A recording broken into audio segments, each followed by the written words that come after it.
കുറച്ചു നാളുകളായി കൂടുതൽ ചർച്ച ചെയ്യപ്പെടുകയും വിവാദമാവുകയും ചെയ്യുന്ന ഒരു വിഷയമാണ് അന്തരിച്ച നടൻ പ്രേം നസീറിനെ കുറിച്ച് ടിനി ടോം പറഞ്ഞ വാക്കുകൾ. സ്റ്റാർഡം നഷ്ടപ്പെട്ടതിൽ മനംനൊന്താണ് നസീർ സാർ മരിച്ചതെന്നും എല്ലാ ദിവസവും കാലത്ത് മേക്കപ്പ് ഇട്ടിറങ്ങി ബഹദൂറിന്റെയും അടൂർ ഫാസിയുടെയും അടുത്തു പോയിരുന്ന് കരയുമായിരുന്നുവെന്നുമാണ് ടിനി അടുത്തിടെ ഒരു അഭിമുഖത്തിൽ പറഞ്ഞത്. പറഞ്ഞു കേട്ട അറിവിലാണ് നടൻ ഇങ്ങനൊരു പ്രസ്താവന അഭിമുഖത്തിൽ വന്നിരുന്ന് പറഞ്ഞത്. നടൻ മണിയൻപിള്ള രാജുവിൽ നിന്നാണ് താൻ ഈ കഥകൾ കേട്ടതെന്ന് ടിനി ടോം പറഞ്ഞതായും പ്രചരിച്ചിരുന്നു. എന്നാൽ ഇപ്പോൾ ടിനി ടോമിനെതിരെ രംഗത്തെത്തിയിരിക്കുകയാണ് മണിയൻപിള്ള രാജു.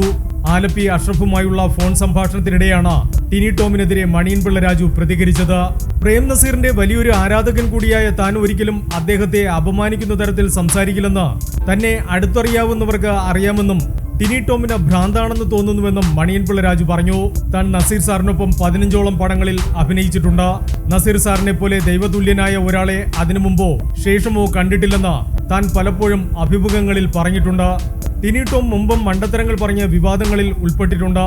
താൻ ഒരിക്കലും നസീർ സാറിനെ കുറിച്ച് അങ്ങനെ പറയില്ല. അദ്ദേഹത്തെ സ്നേഹിക്കുന്നവരെല്ലാം ടിനിയെ കല്ലെറിയും.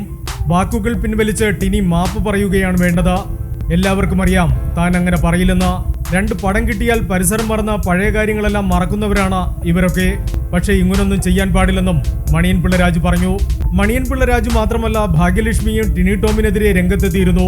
കുടുംബവുമായി അദ്ദേഹത്തിന് ഏറ്റവും കൂടുതൽ സമയം ചെലവഴിക്കാൻ പറ്റിയ നാളുകളായിരുന്നു നസീറിന്റെ അവസാന നാളുകൾ. ആ സമയങ്ങളിൽ അദ്ദേഹം ഏറെ സന്തോഷവാനുമായിരുന്നു.